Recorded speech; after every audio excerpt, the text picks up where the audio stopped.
Smoke spirals lazily from the fire-scarred ground of the battlefield. Dozens of burnt corpses litter the area, but you have your eye out for one in particular. The mage's body lies, seemingly unscathed, at the bottom of a crater. Remnants of his magic lingering at the edges of your vision, pinging faintly because of your detect magic. When you reach his side, you kneel, taking his cold hand in your own, and concentrate. Reaching out with your magic past the veil between this world and the world of the dead, you find his essence lingering at the edge, and pull it back. It emerges, a roiling mass of fury and vengeance, and your lips curl into a smile. Go. Enact your vengeance, you murmur, and watch as its dark form flies forth, hell-bent on revenge.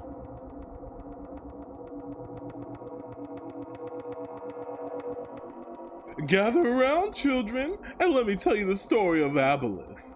At the dawn of time, the gods created snakes. And then one idiot thought, you know what would be rad? If there was like a single body that had 1,000,000 snakes coming off of it and just chilling underwater. And for some reason, children, all the other gods were like, that's a great idea. And that is how the Aboleth came to be. Thanks, Grandpa. I hate it.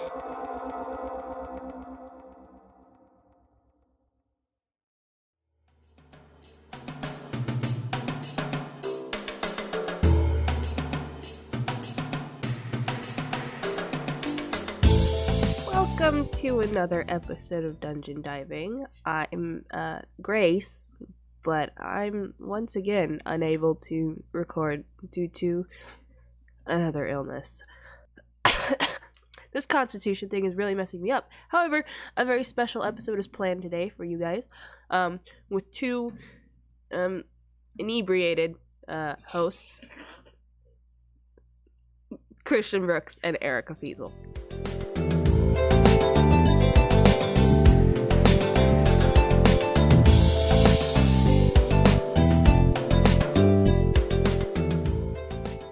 Well, that was my clone, Grace, just leaving us there. I should talk more into the mic. But the real Grace is here with us now. That's right, me, Grace Sting. Yep. Also, Erica, are you drunk? No. Okay, cool. Definitely not. What? Well, I'm something. So, what are you feeling like today, Erica? Well, I think we're chatting about lore today, so that should be fun. I love lore. Do you know what lore stands for in Latin? No, I didn't know. Is it an acronym, or is it? Do you mean like what it means? What it means in Latin? What does it mean in Latin? I love learning.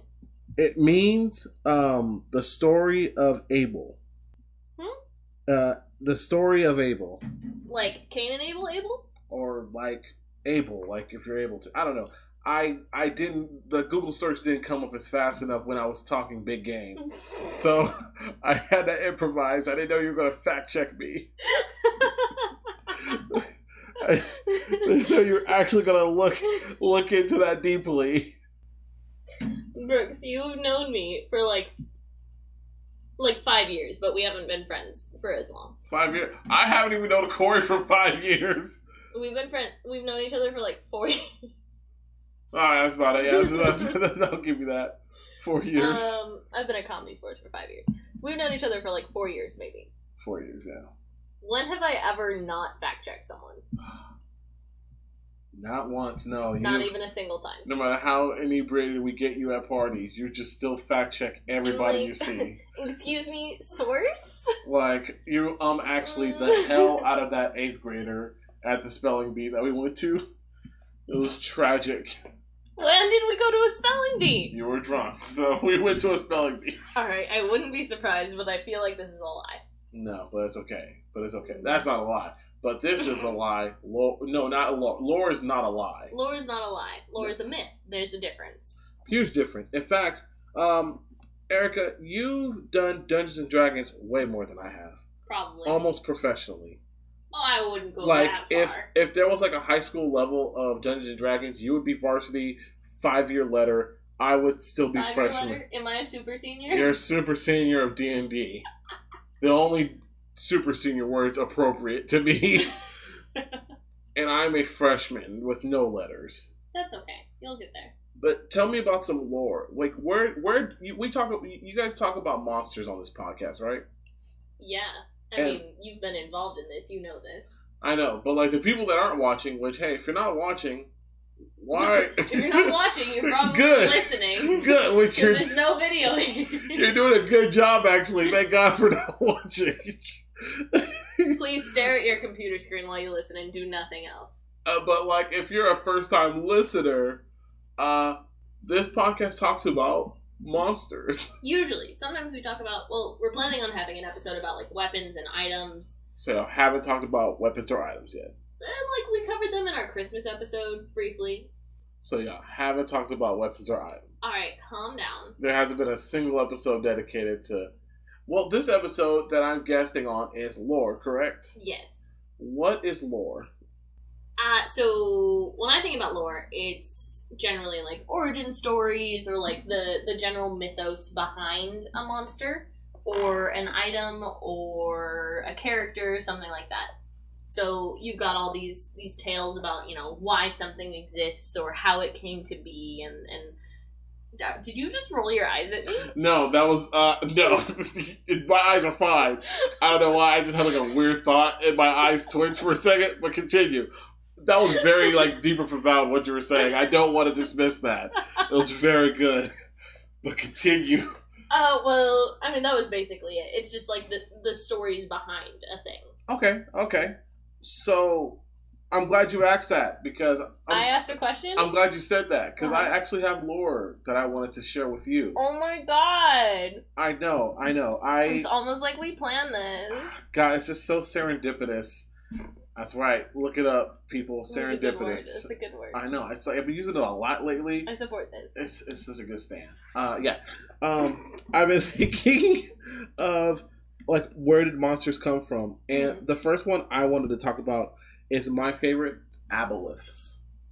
Tell me more about these squid snake monsters of the deep. So aboleths, if you don't know, it's A as in Alpha, B as in Bravo, O as in Oscar, L as in Lima, E as in Echo, T as in Tango, H as in Hotel. And they are, thank you, still got it. They are giant, huge, F-off snake monsters who existed before time. So they're an abjuration, which means they're just god-awful. I mean, to look at one is terrible. And I love their origin in the fact that, especially in a campaign setting, you could really, like, utilize it as a big bad. Wait, so it's like Cthulhu vibes. It's like definitely it's mind-boggling. It's just mind, because, like, their whole thing is they have huge, powerful psionic powers. So the whole story about that is that before time there were monsters, but when gods came around, the monsters that were around kind of got shoved off. Aboleths are one of the few that kind of stayed around. So like you have these. They're like the dinosaurs of time. The dinosaur, yeah, like way before time was a concept in your universe. Like their whole thing is that because they're lawful evil, and a lot of people think lawful evil in a sense that it's malice based. Isn't always malice based. Malice. Malice is the right word. You got this. Thank God. Malice based. Like, there's a lot more you can do with that in the sense that you can have this creature see as more of like a force of natural disaster as opposed to a force of like sentience. Yeah, like an incomprehensible thing, like a hurricane or a... Yeah, which is what I feel that aboleths should be really treated as in your campaign. And why their beginnings and like the whole origin of them is that, you know, they're one of the few creatures that predates time, and they're constantly planning. Plus their own lore within the lore. You have the old one, the aboleths before aboleths. Ooh, tell me more. Also say it into the mic. The aboleths before aboleth. I hate saying the name like this. It's so it does not come off well. The pre-aboleth aboleths. Exactly, the old one, which is what I'll be referencing it as. The old one, yeah. It's like the first aboleth. All aboleths are an extension of this old one. They all hear it, and they all worship it as this deity. Is this in like the traditional lore of aboleths, or is this like your idea of what? Oh, this is in traditional lore. Okay, cool. Now, are you ready to hear what I would like to do with an aboleth? Yeah. All right, set the scene in your campaign. Your world, all the major continents have been sunk underwater. A few, there's a few major islands within around, but ideally it's very sparse. Like the amount of continents on your setting is the amount that are in Japan. Like if Japan was the only exactly. Only thing Think of Japan as the only continent. On it. Everything else has been sunk in water. I like the idea of Japan, the country, being a continent. It's this is like the reverse of when people say Africa, the country. I'm from every continent in Africa. I'm from every country in Africa. As I was saying, the island of Japan is the only landmass. I shouldn't say continent. Landmass around. I guess if it was the only one, it would be the only continent. Like, that would make sense. Yeah, thank you. And it's also funny because it's an artificial continent. But I'm saying an island like Japan. Yeah. Getting off subject here. Your whole campaign is set on finding this ancient old one, or traversing across, trying to find another continent. But you're constantly face up against these forces of nature, aboleths. Like, you don't directly face one, but you your campaign would see these creatures. It's just like, oh no, storms are coming. You better move. Like, it's something like you gotta vacate the area or exactly. Get into, yeah. Like, you treat these things with reverence. Mm-hmm. So I feel like in a campaign setting where you're up against especially in a water environment, those in Lion Sea Turtles I feel like are your mainstays as far as big bads that I would like to see more of. So yeah, that's awesome. I love that. Thank you. I like the idea of each aboleth is a slight variation of the main thing. Like, they have slightly different powers. There's still these huge entities that are unfathomable, but they've got one is mainly psionic focused, and one just does a ton of damage, and one is really about the tentacles. I'm glad you said that, because there are variations of aboleths. A lot of the thing about aboleths is that they're constantly improving themselves. These are also sentient creatures, and they love slaves. So, oh boy, they'll keep gathering slaves and make you think of, hey, join my thing underneath the water and hang out with me. And then because again, they're abjurations, so super psychic, make you think, oh yeah, I'm going to serve this person. And then you're going to grow gills in a super horrendous fashion. Oh yeah. So there's I didn't mean to cut you off. Oh, no worries. Okay. There's the Great Old One Warlock, which I think is a super rad version of the Warlock. But I always feel when people make warlocks, they're I just thought it was cool and edgy and I want these rad powers. But I love the idea of someone that's legit worshipping this aboleth thing and is my goal is to bring the entire world underwater into the service of my lord. And that would be such a great evil campaign player.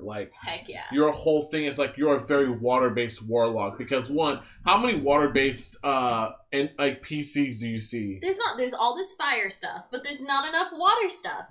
You tell me y'all devoted to air stuff, but didn't put any stock in water. Just like the last episode I was on, I'm a big water guy, if you haven't understood. Yeah, so that's I think there's a lot of inspiration to be done from that. But that's the lore of the aboleth, great old ones of the old ones. Is it my turn? It is your turn. Excellent. I'm going to talk to y'all about Gorgons. I think most people know what a Gorgon is. It's so Medusa is the most famous Gorgon. So y'all weren't here to see that, but I was shaking my head when she said everybody knows what a Gorgon is. I'm no, I do not. You do, but you don't know the name necessarily. Right. Yeah. It's a lady with snakes for hair who turns you to stone when she makes eye contact with you. Which is super cool as a concept, and I love that.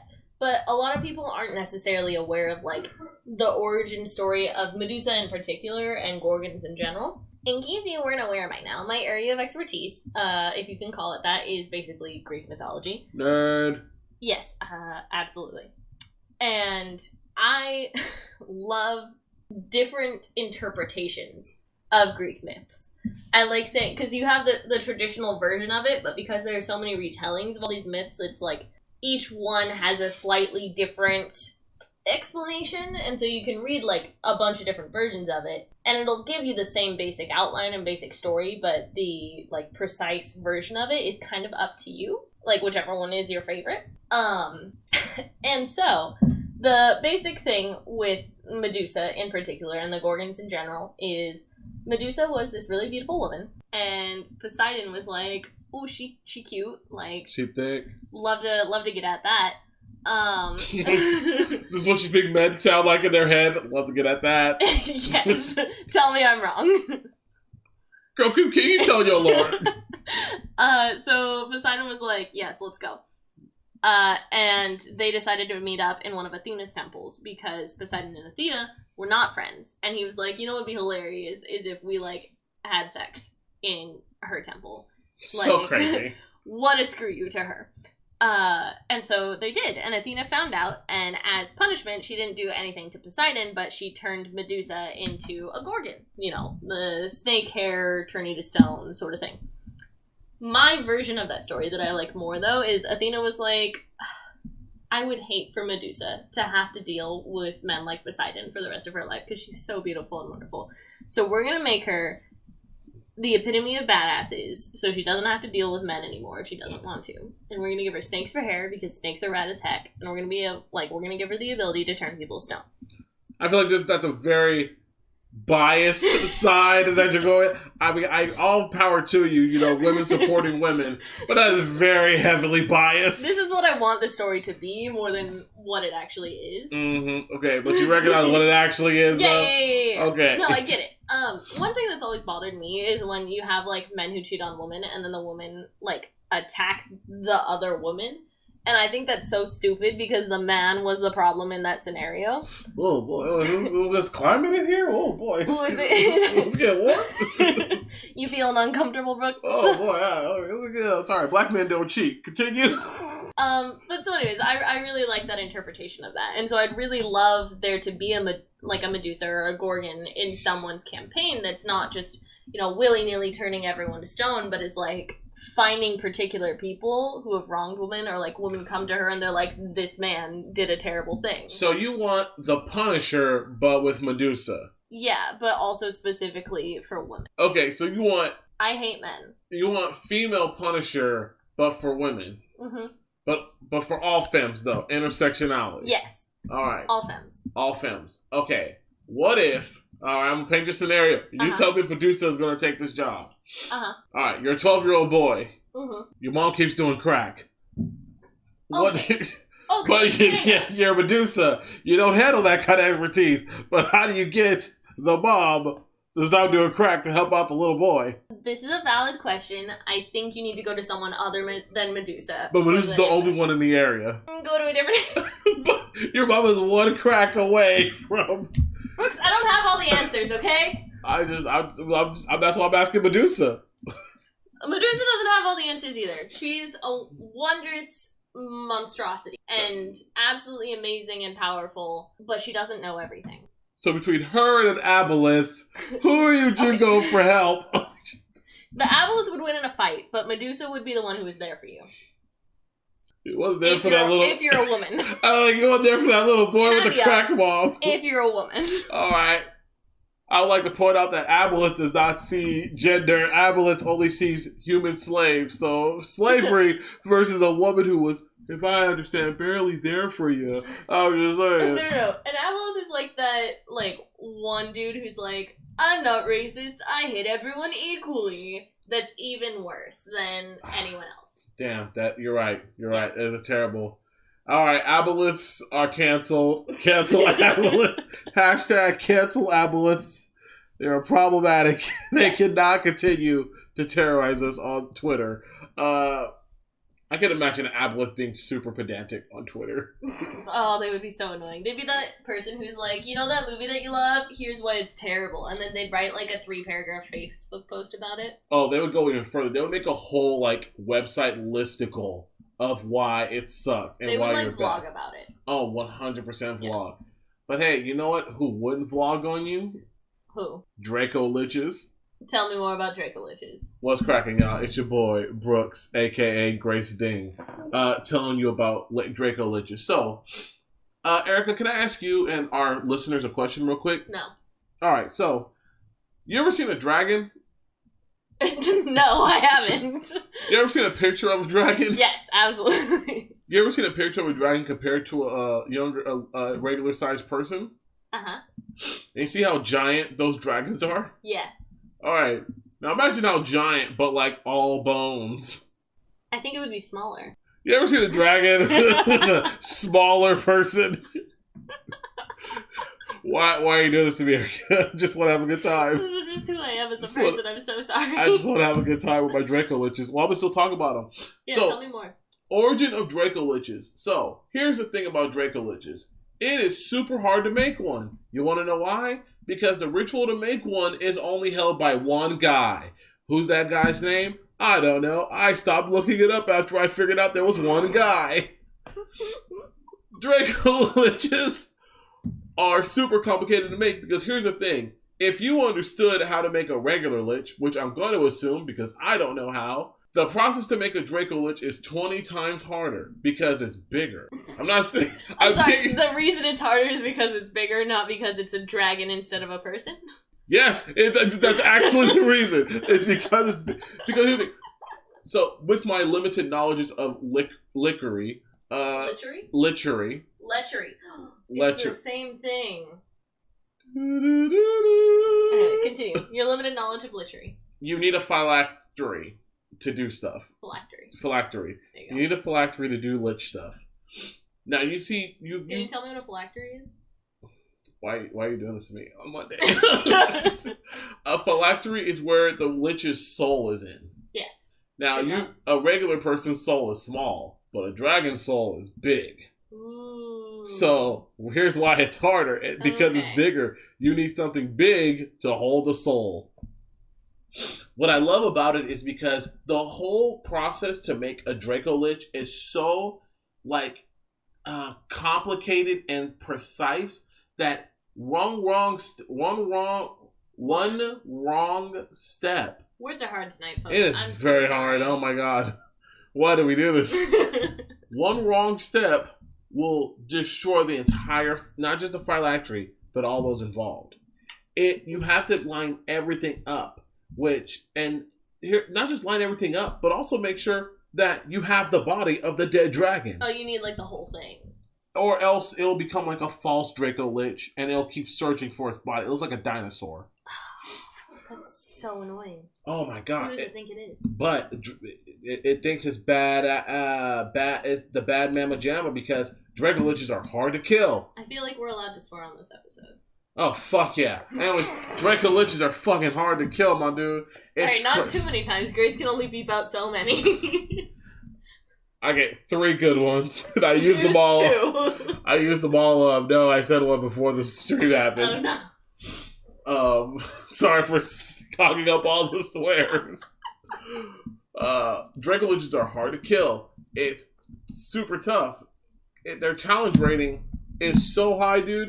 Do you want to know how high? I would love to know the challenge rating of the Draco Lich, and I will keep talking until you pull it up on your phone.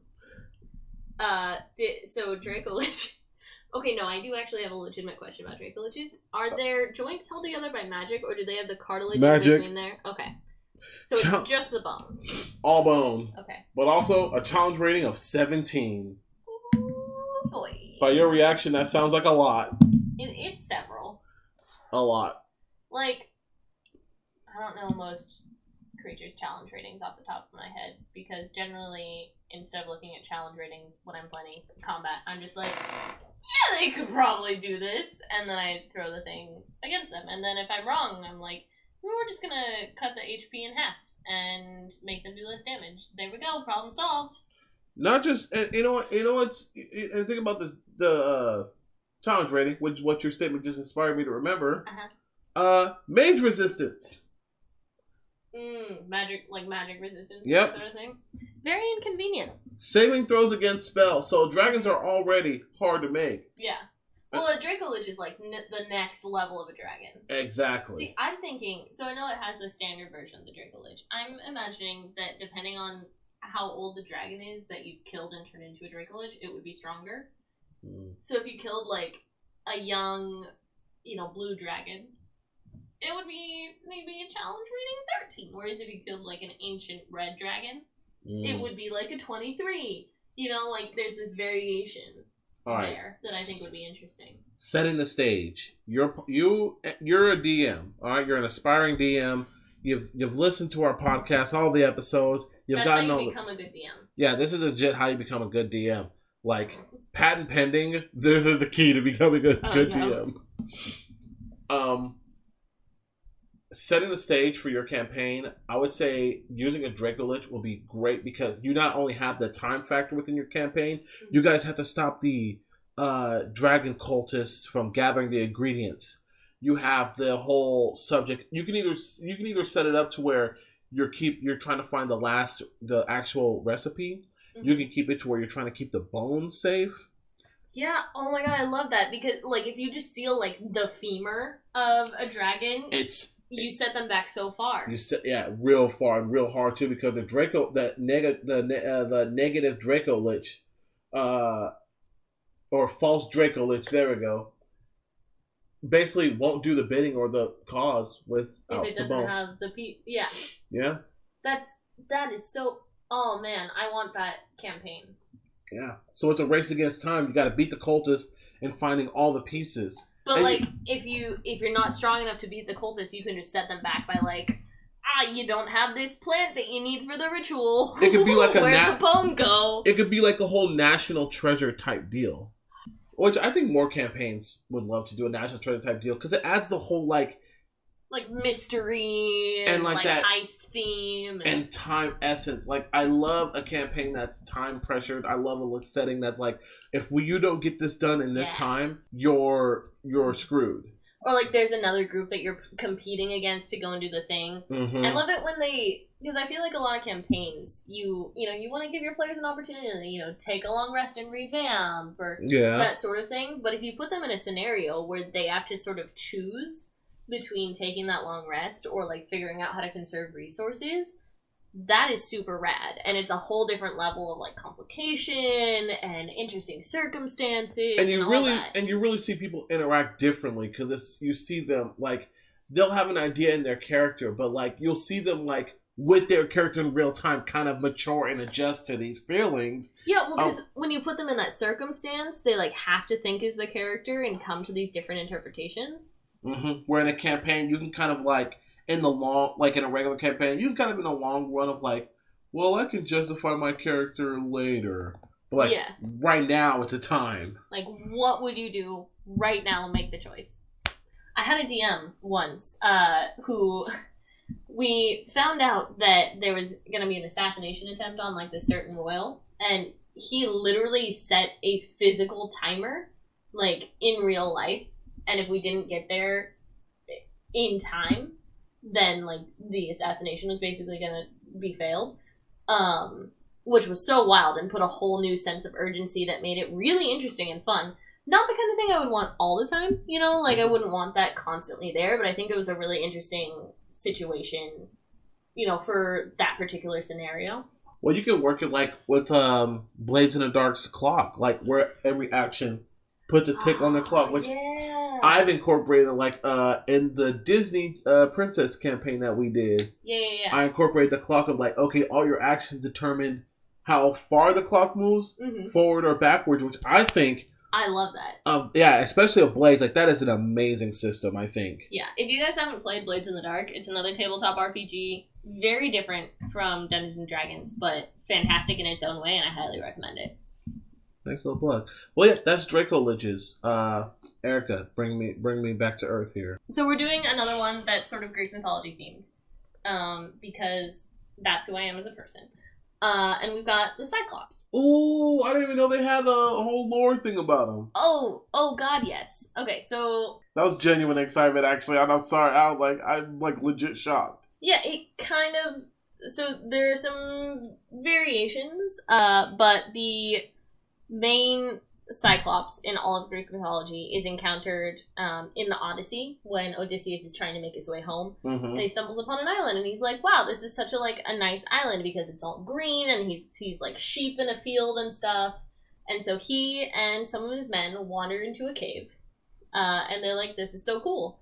and then a Cyclops shows up, and decides he's gonna eat all of them because Cyclops do that. They're giants, but they're like generally considered to be evil.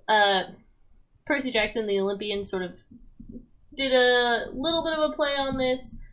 There are also ones that like forge weapons for the gods underwater, but like it, you can interpret it differently, and I love when people do that. But the traditional, like, original Cyclops was a bad guy. And so Odysseus and his dudes are like in this cave, and they're just waiting because every day one of them gets eaten, and they're like, well, we don't know what we're gonna do. And so they, while the Cyclops is sleeping at one point, they stab him in the eye so they can't see. And I don't remember the specifics of it, but this is where the thing is where, like, the Cyclops asks, who's there? And then Odysseus is like, no one. And then, so the Cyclops thinks his name is No One. And then they figure out a way to escape by clinging to the underside of sheep as they're taken out to pasture by the Cyclops. And the Cyclops gets really mad when they escape, because he goes and he starts telling his other Cyclops friends, no one stabbed me in the eye. No one escaped. And they're all like, yeah, no, so why are you freaking out? Like, no one escaped. That's funny. That's hilarious. That's right? super good. But then it turns out that the Cyclops is the son of Poseidon, and so Poseidon gets really mad and he makes Odysseus' life hell on the rest of his way home. All the gods are problematic, in case you were wondering. Except Ares. Ares is the most problematic of the gods. Okay, well there. After this, I would love to see your reasons as to why Ares is problematic. Oh, we'll talk about Ares. We'll talk about him later. Yeah, that's my moon sign. I mean, my moon, by my Mars. That's my Mars. Those are two different Ares. Well, you know what? We did some great sells here. I personally think with the Cyclops. Okay. Here's how. Oh, I'm sorry. Go ahead. Oh no, you're not the most interesting of monsters. What? In terms of like a combat scenario, but I think as a character in mythology and all that sort of thing, it's a really funny story. Would you would you like me to paint the setting for Cyclops? Oh, where I think do. Your rookie PC, your player, your DM just threw in a Cyclops. Here's the description of the Cyclops: a log-ring giant leaning up against a cave entrance with only a single eye open. That's his only eye.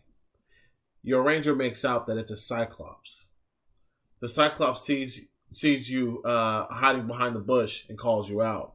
He shouts at you and says, you could try to escape from me and I'll alert my brothers, or you could fight me. I feel like as a goon, I call them goon characters, that just like, they're not like henchmen, but like they're like the muscle of the goons. Yeah. Like in hockey, when they call the one guy that starts all the fights, he's a goon. Yeah, he's definitely, like, Cyclops are definitely goon characters. Yeah. So, like... They're beef boys. I feel like you could definitely utilize him. I feel like you necessarily don't have to play Cyclops in, like, the dumbest sense. They don't have to be stupid, but they're definitely not, like, they're not very intelligent. They're not, like, Sherlock Holmes or anything, but, like, I feel like you could play as a Cyclops who's like, yeah, I'm willing to cut a deal with you, got a little...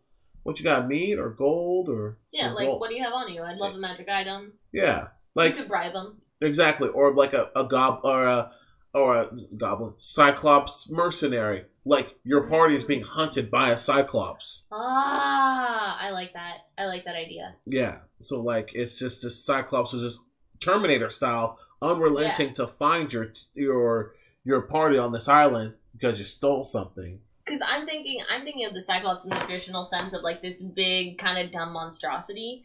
But he could be, like, just a particularly large dude with a single eye who's, like, out here doing what he does best. Yeah, like, the intelligence feature in Dungeons & Dragons for me is always been, like, a big protest of mine. Because I feel like, and just my limited time playing, like, players will play the low, dumb, intelligent feat, but, like, play it too low to where it's kind of hard. Mm-hmm. Or, like, they'll play too smart. Like, they're not quite hitting the mark of the intelligence factor. Exactly. Mm-hmm. Like, I feel like the intelligence should be taken as a suggestion of just, like, how fast do you think it will take your character to figure something out like this? Yeah. So I feel like with Cyclops, like, I'm not saying make him, Albert Einstein, but he doesn't have to be an idiot. Yeah, he doesn't have to. Yeah, all of your monsters, even henchmen, don't need to be idiots. I agree with it. That's my biggest takeaway. I really enjoy like combats with characters that are intelligent about it, because you can play like a dumb monster who just is like, I attacked the last person that hit me, and then the players figure that out and they're like, they're able to deal with that. Mm-hmm. And then you can have monsters that are like absolute geniuses, and they're like, I'm gonna focus fire on the mage so that we can get rid of them so that I can deal with the other things. Alright, oh my god, that party has a cleric. Okay, better take them out now. Take out the cleric so it can't resurrect or heal anyone. Exactly. Yeah. Oh, yeah. 100%. Which I feel like there's different flavors of Cyclops. You have a Cyclops that like, I can see holy magic. My one eye. Like, you can create lore behind the eye. Like, this tribe of Cyclops, all they can see, they can detect holy magic with their eye and see a person of true faith. Oh, you can do all sorts of, like, special vision abilities based on the whole one eye thing. Mm-hmm. Like, if they have, minor psychic abilities or... Psychic, Cyclops? Oh my gosh. Psychic-clops. Cyclops. Cyclops. That's what it's called, that. No. That was dope. Dope or dumb. Take your pick. But yeah, so basically, Cyclops are really rad. They've got a cool, fun origin story. And you can be creative with them. I will definitely be creative with them in my heart. How do you think our Boy Scout Junior would do against the Cyclops? Our Boy Scout? What? Our Boy Scout from the last episode. Oh, ooh. Oh, I don't know. Well, he's a level. Well, okay, so last time we saw him, he's upgraded a level. He leveled up? He leveled up. He's a level 5 now. Was he a druid? He was a druid. Okay. A druid Boy Scout. Mm-hmm. With his mushroom people. Yep, Myconids. Mike and Ike's. I'm gonna draw him, and it's a little box of Mike and Ike's next to him. I'm imagining, I don't know if this is the same thing you're picturing, but I'm imagining like a 13-year-old dressed in like leaves with a staff and a bunch of tiny mushrooms that like run along after him. Oh, that's so cute. It's so adorable. Oh. Anytime I guess, I would love that to just be a running thing, and just we haven't even named him, have we? No, he doesn't have a name. He doesn't need a name. Just Druid Boy. Just Druid Boy Scout. The Boy Scout. Okay, but he can be around and leave, but he has to have his little sash. He has to have a little sash. Well, yeah. I mean, like, not just leaves exactly, but like dressed in plant matter of various sorts. So, like, ooh. You get me? Yeah, I get you now. He's got like moss shoulder pads. Mm-hmm. Yeah. He's a good kid. He is. He's adorable. Wow. I think if you were forced to fight a Cyclops, he would die immediately. Oh, even at level 5. Even at level 5. But I think that he wouldn't necessarily go the fighting route if he came up against a Cyclops, because he's a nice boy. And so he'd be like, hey, I think we can be friends. And he'd try to go that route with it. I like that. I like that. Well, and I think with Cyclops, you could go that route. You can. You should. But hopefully he has a high charisma modifier. Yeah, hopefully.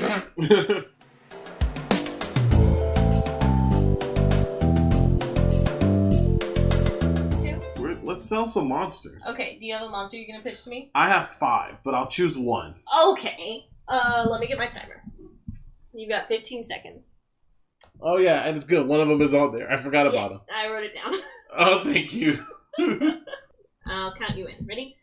3, 2, 1, go. Hey, kid, you like wishes? Well, do you also like Aladdin? Well, get ready for genies. Genies are the best monsters to fight and to have on your side. Want to know why? Because they're different genies. There's genies that grant wishes, genies that hate you, and genies that love you.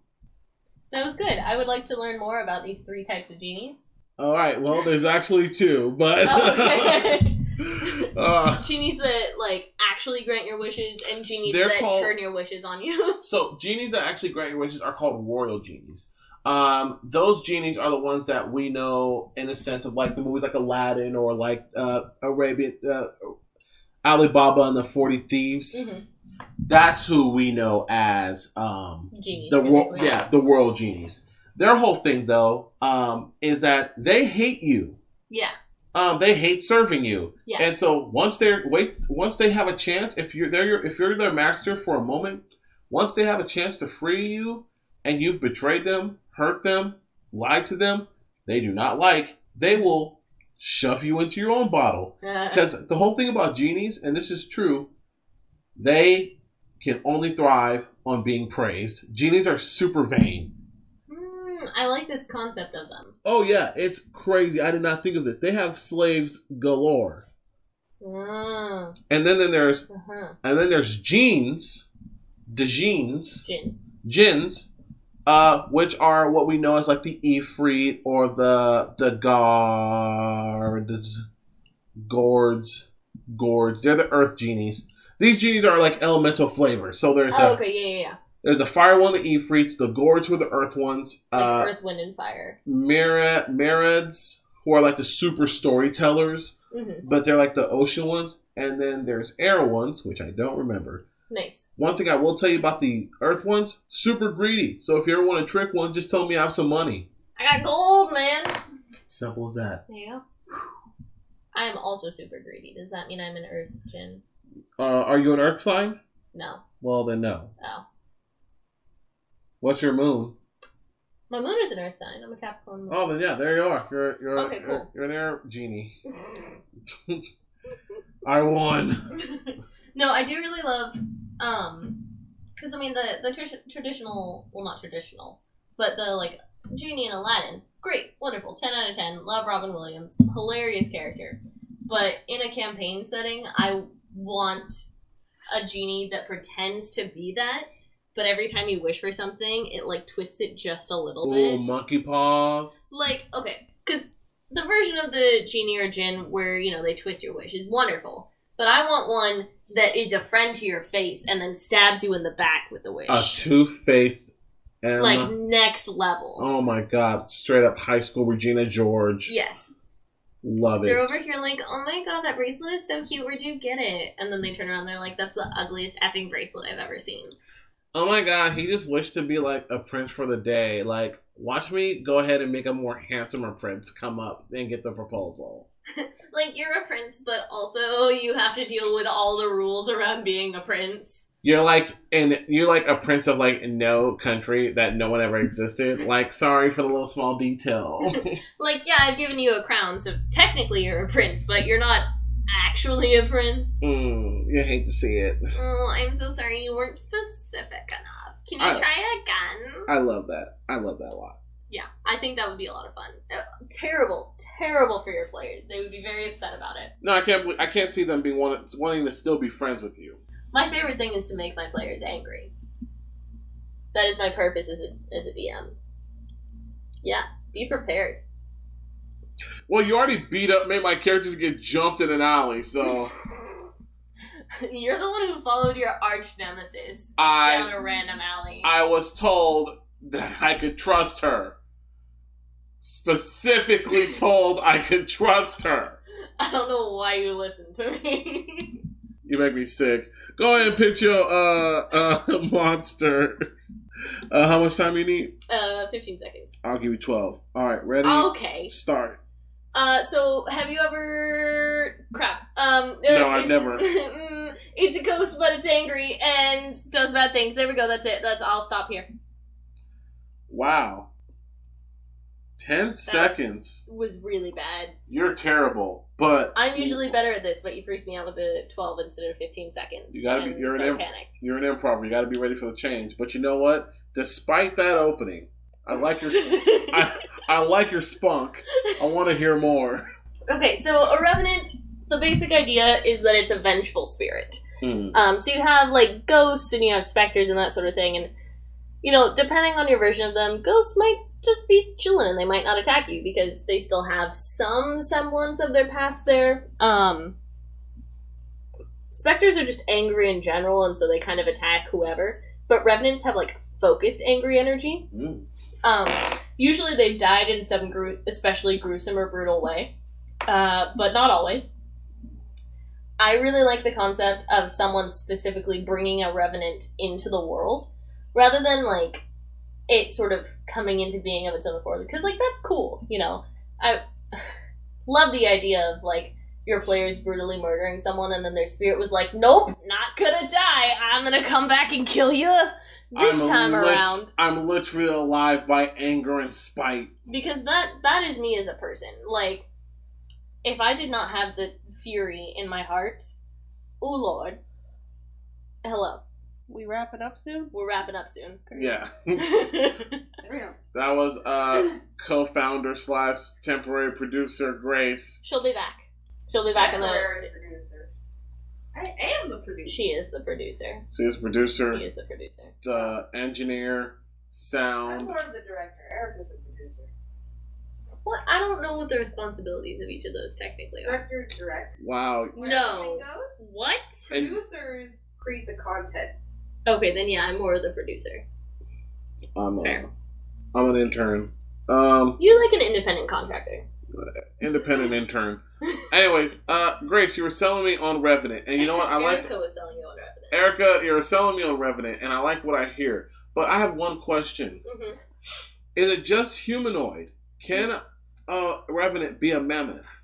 I think that the ones that are in the monster manual are just for humanoids. But I love the idea of, like, you know how white people came to the United States and murdered all the buffalo? I would love familiar.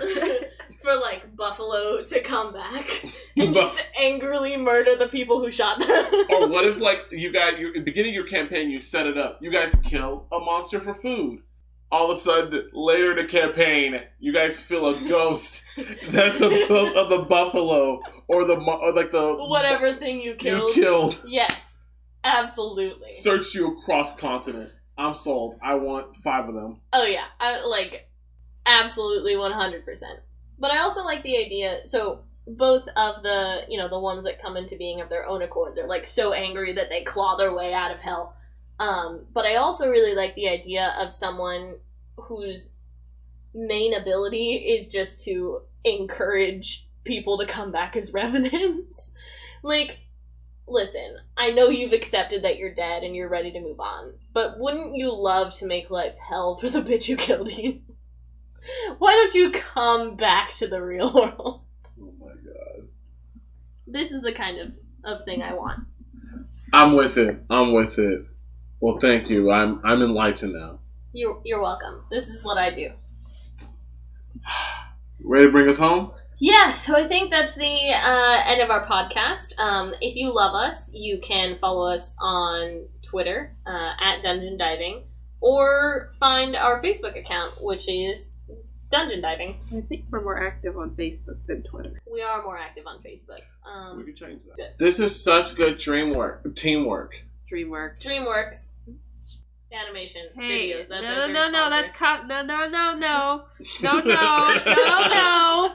Our director is saying that's a copyright. We'll have to redact that. I think it's fine. Well, thank you so much, Erica, and thank you everybody who listened. And thank you, Grace, for having me on here today again. Thank you, Brooks, so much you for being are here. so welcome. You are welcome back anytime. While we're at it, would you like to be a permanent member of this? What? I mean, you live here. You do. I thought I was just gonna. I can do it as an intern, yeah. And do you want to be an intern in the episodes generally with us? As your intern, yes. Okay. Because honestly, I don't know as much about Dungeons and Dragons as you two, so I'm essentially your guys' intern. Well, thank you, Intern Brooks, for being here. We look forward to seeing you more in the future. That's a wrap. Goodbye. Bye. See you in 2 weeks.